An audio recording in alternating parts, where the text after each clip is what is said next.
आज सकाल सकाल पागर मन भारी खुशी होगा कहीं घर को आज आसला पनीर पनीर को देखी मन बहुत आनंदित प्रफुल्लित होगा कहीं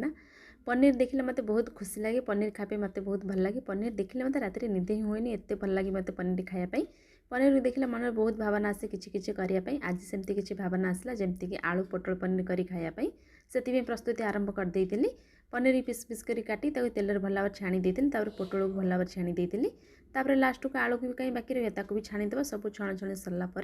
एबे सब छणा तो रेडी है से कढ़ाई तेल टे पकई गोटा गरम मसला पकई तेजपत्र पकईकी अदा पकई भल भाव कषि देती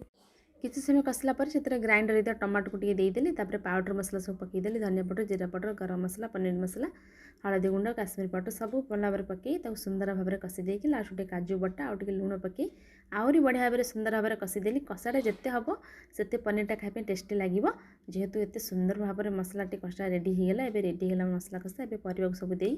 सुंदर भाव में पुणी कषा कषि करी पानी टिके दे किसी समय छाड़ीद सीझापी फुटापी एबे किसी समय पर सीझी तो रेडी हो पनीर सांग मैंने कौ मैंने मो भाई खायापी पनीर पसंद करते निश्चय कमेंट बॉक्स में जनइबे आ वीडियो भल लगे सब्सक्राइब कर जमा भी भूलें एबे देखो सांग रेडी है पनीर रेसिपीटे आ लास्ट धनिया पत्र डालचिनी पत्र पकई रेडी है पनीर आलू पोटल वाओ केते सुंदर टेस्टी स्मेल बढ़िया आसुची वाओ रेडी है पनीर पोटल।